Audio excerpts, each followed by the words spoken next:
This is why you should be careful doing private events as a stripper. I worked as a dancer for a few years. Most nights I worked at the club, but sometimes I did private events to make some extra money. I always took one of the bouncers that I knew from the club as my bodyguard and gave him a cut of what I made. I also only agreed to small events with a max of 10 to 15 people. One day a guy called me and booked me for a small birthday party for his brother. I explained the rules. No touching or grabbing, nothing sexual would be happening, and I only do what I'm comfortable with, to which he said he understood. I picked up my bouncer friend Tank and headed out to the event. When we arrived, we immediately noticed it was a huge party of at least 60 to 70 people, all of them being men. Tank asked me if I was still comfortable dancing for the party, and I agreed since we were already there. The group of men were really loud when I walked in, and they were extremely intoxicated, which was the first red flag. A few guys instantly started touching me, and Tank lightly pushed them away, telling them no touching and that the show hasn't started yet. While we were walking to the bathroom to change, another guy grabbed my butt. Tank pushed him off and started arguing with him. At this point, we should have left, and if I knew what was about to go down, we would have.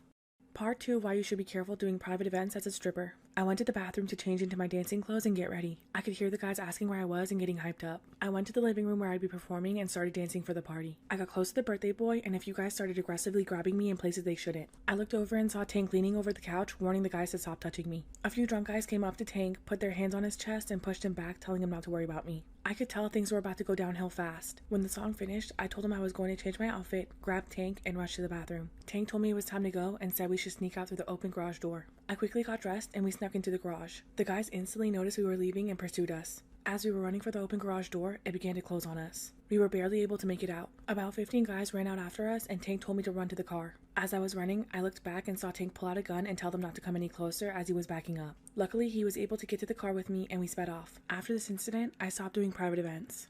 Story time of how I made my high school bully's dad my sugar daddy. Freshman year wasn't the best time for me. I wasn't the most popular or best looking girl at school. I was really shy and instead of trying to make friends and talk to people, I kept to myself. Most people let me do my own thing, but then there was a girl named Claire. I don't know what I ever did to this girl, but she made my life miserable every chance she got. Making fun of my looks and putting me down in front of others was almost a daily ritual for Claire. My mom didn't have a lot of money, so I couldn't afford the cool clothing brands and styles that we're in. Claire would call me out for being poor and say I got all my clothes from Goodwill, all while laughing. One day at lunch, she smacked the tray out of my hands as I was passing by and food got all over me. This resulted in the whole cafeteria staring and laughing at me. Fast forward to the end of senior year and I had a major glow up. I was more confident, people started noticing me, and I had a lot of friends. I figured it was time to start dating, but I didn't really like anyone at school, so I downloaded a dating app. I matched with a handsome older guy who was looking for a sugar baby. I looked him up on Instagram to see more pictures and saw Claire in one of his photos. Upon further inspection, I discovered that this man was her recently divorced dad. I immediately messaged him.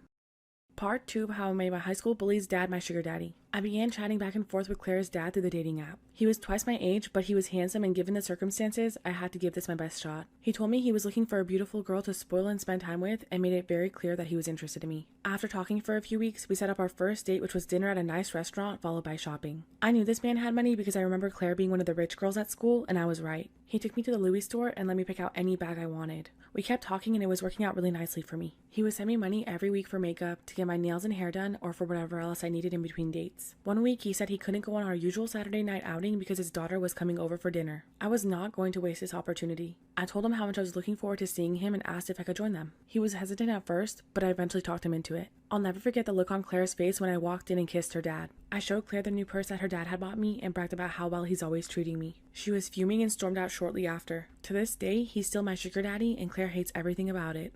This is why you should be careful working in food delivery. When the pandemic hit, I lost my job and signed up to work for a food delivery app. I was making good money and the tips were nice too. During the first few months of working, I never had any weird experiences or customers. For the most part, everything was fine. There were times when I was a little scared of dropping off the food because it was in sketchy neighborhoods or it was dark outside, but nothing ever happened. I started feeling confident in my position and I let my guard down. One night, I got a delivery request and the tip was bigger than the total order. When I looked at the details of how to drop it off, I realized why the tip was so big. The instructions asked if I could open the door and bring it inside of the house as they were bedbound and unable to walk to the door. I knew I shouldn't do it. It was super against company policy, but I had an aunt who was bedbound and it hit a soft spot. When I opened the door of the house, I was hit with the most vile stench that's ever hit my nose. I looked around and called out to the customer. It was silent for a few seconds. Suddenly, someone croaked out, "I'm back here, come on down." The voice came from a bedroom down the hallway that was pitch black. As I walked towards the room, my stomach was turning. I entered the room and put the order down, but I didn't see anyone. When I turned around to leave, suddenly a man appeared in front of me.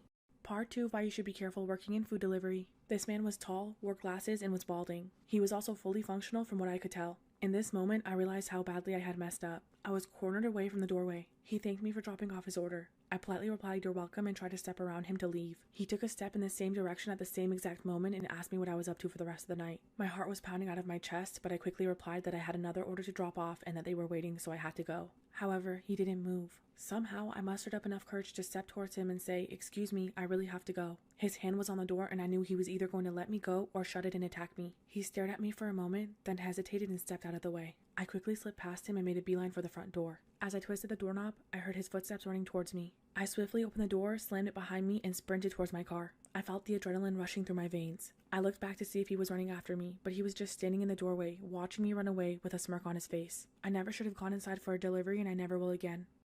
Story time about how a girl used me for her OnlyFans content. My boyfriend and I decided we wanted to spice things up and bring another girl in. I've always been attracted to girls, so it was actually my idea, and of course my boyfriend didn't object. We made a profile on a dating app saying what we were looking for. I didn't think too many girls would be down for this sort of thing, but I was so wrong. To my surprise, we got a ton of matches and messages from cute girls. One girl named Becca messaged us and I was really interested because she was so beautiful, like an Instagram model. We started messaging back and forth for a few days, and then we decided to meet up downtown at a club on the weekend to get drinks and have a fun night out. I asked her for her Instagram to make sure she was legit and her profile checked out. The night came to meet up and she looked just like her pictures, a total baddie. We got drinks and started talking and she seemed really cool. A few drinks later, we were dancing, and a drink after that, we were all making out. We were having so much fun, and we stayed until the club closed at 2 a.m. We were planning on going home, but Becca insisted we come to her place for a drink and hang out some more. She hyped us up, and we agreed. We got an Uber and caught a ride together to her place. This is when things got wild. Part 2 of how a girl used me for her OnlyFans content. We pulled up to her place and hopped out of the Uber. She showed us in and made us a really good drink that kept our buzz going. One thing led to another and we ended up in her bedroom. She asked if we wanted to hook up and we agreed. In the middle of the action, she asked if we wanted to make some videos for fun. I was a little hesitant, but she insisted and said that it would be exciting. I agreed, but only if they were recorded on my phone, which she agreed with. I started recording and got some really good content. The next morning, I woke up with a text from Becca saying how much fun she had and asking me to send her the videos we made. I sent them over and she immediately blocked me on everything after receiving them. I was shocked. I told my boyfriend that she blocked me and grabbed his phone to see if he was blocked as well. I checked her Instagram and saw that she posted a story update 2 minutes ago. The story said, "New threesome videos on sale on my OnlyFans. DM me for the link." A few minutes later, my boyfriend was blocked on her account as well. I couldn't believe she used us for OnlyFans content and was profiting off of our goods. Luckily, our faces and tattoos weren't in any of the videos we sent her. Looking back on it now, it's kind of funny, but to this day, I still think I deserve half of the money she made off of those videos.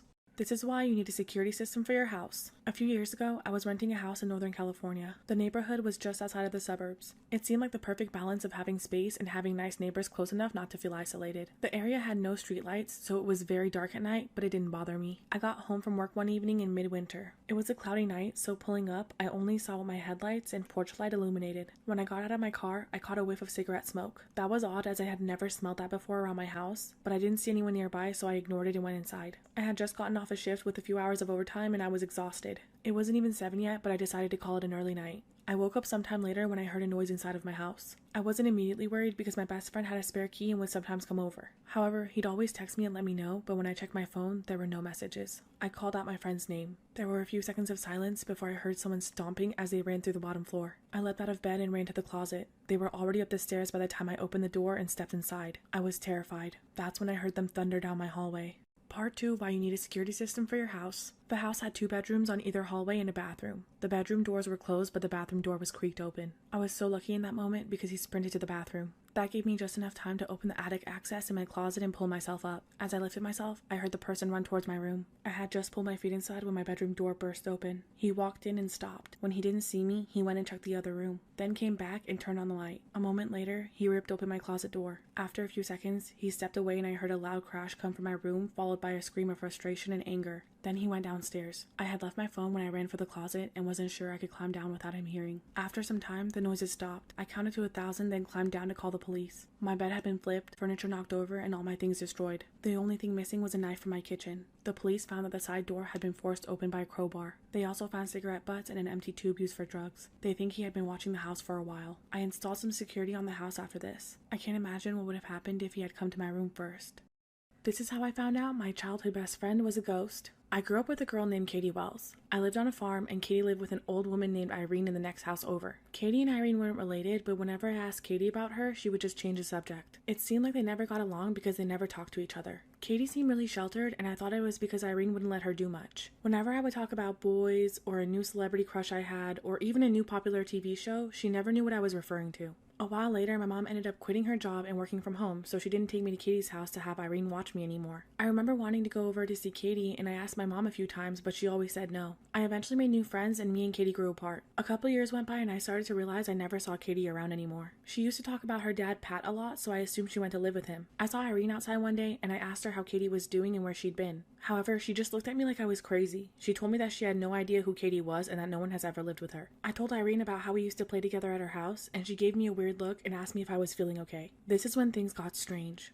Part 2 of how I found out my childhood best friend was a ghost. The more details I told Irene about Katie, the more she looked at me like I was mental. She assured me it was just me and her in the house when my mom would drop me off. I was shocked. I went home and asked my mom about Katie, and she gave me the same confused look Irene just gave me and told me she didn't know what I was talking about. I couldn't believe it. How was I the only one who remembered her? I was starting to think I was going insane. It even crossed my mind that maybe Katie was an imaginary friend that I made up when I was little. However, I vividly remember playing with her every time I went over. I thought about it for days and I couldn't get it out of my head. The mystery kept me up at night, and I even dreamt about my old childhood friend. I decided to do some research on Irene's house, and my heart sank to my stomach when I realized what happened. I discovered the first person to ever own the house was a man named Patrick Wells back in 1941.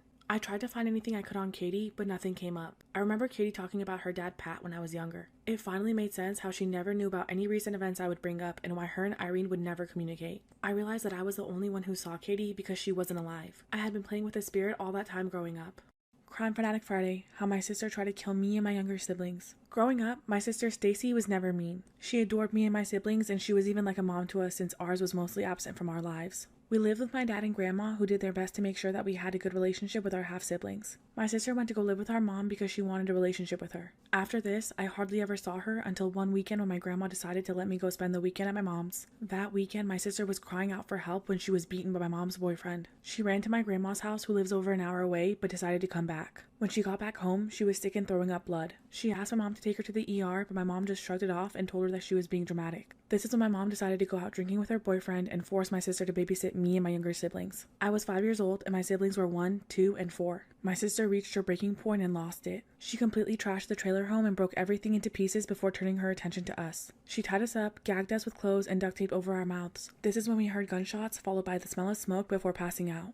Crime Fanatic Friday Part 2, how my sister tried to kill me and my younger siblings. After smelling the smoke, my little sister and I passed out. I remember waking up in the ambulance and finding out that my older sister Stacy had found my mom's gun. She started firing it off at the ceiling of our home and then lit the couch on fire, trying to set fire to the trailer with us in it. Then she went outside and called the police. She told them that she had fallen asleep and 2 men had broken into our trailer trying to rob us. She told them that these men hit her in the head with a gun, and when she regained consciousness, she ran outside because she smelled the smoke. Obviously, the police didn't buy any part of her story, and she ended up confessing that she was tired of babysitting us, which is why she did it. She was put on trial when she was only 16, but got tried as an adult and sentenced to 10 years in prison. Stacy passed away last year from self-harm by means of hanging. She was only 25 years old. The news articles got all the details wrong and painted her in a bad light. Her life wasn't easy, and she was crying out for help, but no one was listening. I've forgiven her for what she did. I love her, and I wish that she rests in peace. This is why you should think twice before getting put to sleep at the dentist. I always had bad teeth growing up. When I was younger, I would stay up late eating candy and drinking soda without a care in the world. A few years later, my teeth needed some serious work. My mom didn't make a lot of money and also didn't care too much, so I never got them fixed as a kid. When I was 18, I got a job and made it a priority to fix my teeth with the money I earned. I did some research online for an affordable dentist and found one that would take my job subpar insurance. When I arrived for my first visit, I immediately noticed the office was worn down and old. From the moment I got there, something didn't feel right. But I chalked it up to being nervous because I was scared to see what the dentist had to say. I also couldn't help thinking about the potential pain of getting my teeth fixed. After the dentist made his initial assessment, I noticed he kept putting his hand on my shoulder as he was talking to me, which made me a little uncomfortable. He said I needed serious work done and advised me to be put to sleep to make it pain-free and easy, to which I agreed. I came in about a week later and was put to sleep while he worked on my teeth. I was pretty groggy when I woke up, but I noticed pretty quickly that something was wrong. I was terrified to realize that my bra was lifted up on one side of my chest. My experience only got worse from here. Part 2, why you should think twice before getting put to sleep at the dentist. A million things were going through my head when I woke up. I thought that maybe when I was groggy, I was moving around and my bra rode up on one side. I didn't want to believe that anything bad happened when I was put to sleep. I thought I was overthinking it and told myself that it sounded crazy, but it was lingering in the back of my mind. When I went back for my next appointment, I told my dentist that I wanted to stay awake. However, he kept arguing with me and trying to convince me to be put under again. I flat out told him that I was uncomfortable with being put to sleep for a second time and refused. He was annoyed and upset, which was a big red flag for me. I ended up just leaving and getting my work done somewhere else. I also filed a report of exactly what happened and what I experienced with this weirdo. A few months later, I received a call stating that the dentist I filed a complaint against was arrested. More information about my complaint was needed to build a case against him. It turns out this dentist and a few other staff in his office were abusing female patients that they put to sleep before working on them. Multiple patients filed complaints about this guy, which sparked the investigation. After this, his practice was shut down and his dental license was taken away. He ended up getting a much-deserved hefty prison sentence. Storytime of how I was almost abducted and caught by a serial killer. In February of 2012, I decided to visit my grandfather's grave because it was his birthday. His passing was really hard for me to deal with because he had just died the previous year in March and the wounds were still pretty fresh. It was daytime and I was kneeling in front of his grave with my head down. I was mourning and crying as I thought of our memories together. However, something didn't feel right. For some reason, a sense of urgency filled my stomach. I could somehow tell something bad was about to happen, but I didn't know what. The area around the cemetery was covered in woods. In that moment, I looked up to see a man full-on sprinting from the woods in my direction. Although I was in shock, I forced myself to get up and run as fast as possible towards my truck. By the time I made it to my truck, he had gotten about 50 feet from me. I jumped in and locked the doors instantly. That's when he stopped and threw his hands up in the air in a huff like his favorite team had just lost a football game. I started my truck and slammed my foot on the gas pedal, driving right past him. Our eyes were locked and neither of us broke eye contact for a second. I got a really good look at his face. At first, I thought I was your average weirdo, but little did I know I was looking into the face of one of the most notorious serial killers.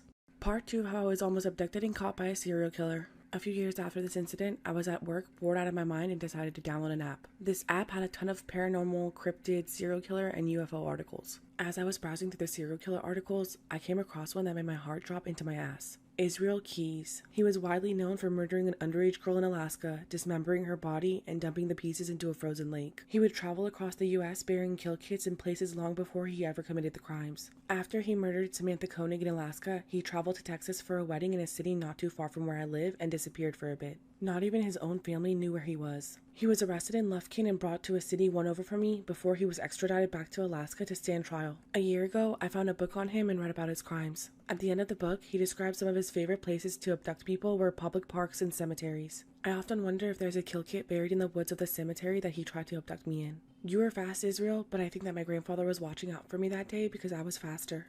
Storytime about how I had to choose between my family and the love of my life. I come from a pretty well-off family. Growing up, I never had to worry about anything because it was always taken care of by my parents. They were pretty religious and we would attend church every week. From a young age, I knew that I was attracted to girls. I also knew that my parents wouldn't accept it, so I buried my feelings deep. Luckily, I was never tempted because I never met anyone that I had feelings for. Fast forward to my senior year of high school. I was on the volleyball team and a new girl named Juliet had transferred to our school and joined the team. We quickly became friends, but there was always a lingering connection between us. I had easily developed a crush on her, but I knew that I couldn't act on it. During spring break, we went to a party and liquid courage led me to confessing my feelings for her. When I told her everything, she kissed me and I felt butterflies fluttering in my stomach. We secretly started dating after this and only my older sister and best friend knew about it. However, the more time I spent with Juliet, the more I knew that she was the one. One night, I finally built up the courage to tell my parents. Unfortunately, the reaction was worse than I expected. They yelled, cried, and told me they'd never accept it. Then they told me they would cut me off and kick me out if I kept seeing her. I was scared and didn't know what to do.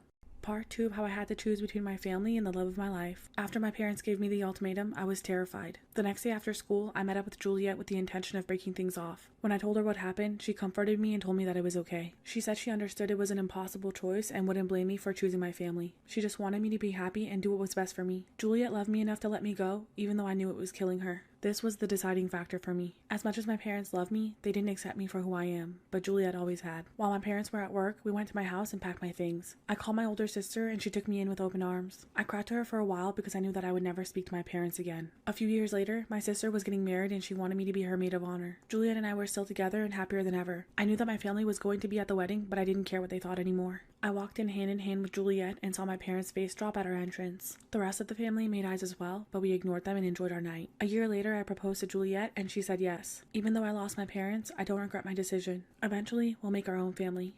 Crime Fanatic Friday, the Tylenol murders of 1982. On the morning of September 29th, 1982, a young 12-year-old girl named Mary Kellerman had a sore throat and a runny nose. She told her parents of her symptoms, who then gave her one extra-strength Tylenol capsule. They had no clue that the capsule was laced with potassium cyanide, which is highly poisonous. By 7 a.m. the next morning, Mary was dead. That same day, a 27-year-old postal worker named Adam Janus died of what was initially thought to be a massive heart attack. However, this also turned out to be cyanide poisoning. His brother and sister-in-law both took Tylenol capsules from the same bottle Adam used earlier that day. They also died within a couple days. Over the next few days, 3 more strange deaths occurred in Chicago and Illinois. They all had one thing in common: they took Tylenol shortly before they died. In October, investigators made a connection between the poisonings and Tylenol. The gelatin-based capsules were popular because they were slick and easy to swallow, but this also made them easy to be tampered with. The manufacturers of Tylenol immediately took to the media, issuing mass warnings and recalling more than 31 million bottles. As time passed, the case continued to confuse police, the drug manufacturer, and the public.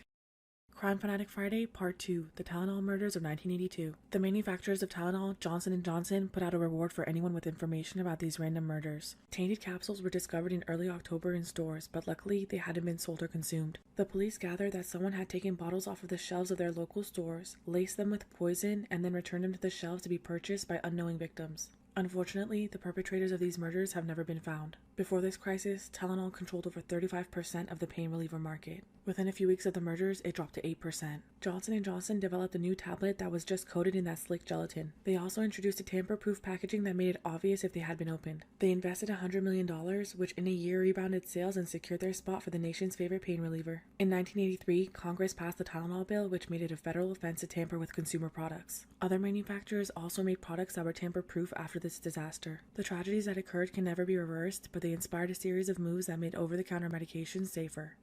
This is how a fortune teller saved my life. One night after work, my friend Abby and I decided to go out and grab a drink. On the way, Abby noticed a little hole-in-the-wall business that had a sign out front that said psychic readings. Abby's always doing spontaneous and super random things, so of course she pulled over as soon as she saw it and insisted that we go in. I was apprehensive at first, but she talked me into it. I never believed in this sort of thing, but I figured I'd go in to make Abby happy. As we walked in, we were greeted by a very old woman that reeked of cheap perfume. She brought us to the back room where I noticed 3 or 4 cats lounging about. She read Abby's palm first and told her a super generic fortune that sounded like she got it off of Google daily horoscopes. I couldn't help but to scoff. When it was my turn, she grabbed my hand and began reading my palm. She seemed to be taking forever with my reading. Then she looked up at me with a worried look, gripped my hand so hard that it hurt, and said, "You will receive something that doesn't belong to you in the coming months. It will be wet. Stay at a friend or family member's house that day, dear." I gave her a strange look and we left and went on with our night. Little did I know this piece of information would end up saving my life. Part 2 of how a fortune teller saved my life. Months went by since I saw the fortune teller. I never gave what she said a second thought. One morning I woke up and went to go check the mail. There was a package on my doorstep, but I hadn't ordered anything recently. There was a bad storm that day, and the package was soaked. After taking it inside, I noticed that the package wasn't mine and it had been delivered to the wrong address. This is when it clicked in my head, and I remembered what the crazy old fortune teller lady had told me. I'll receive something that isn't mine, it'll be wet, stay at a friend's house that night. I'm not gonna lie, I was a little freaked out.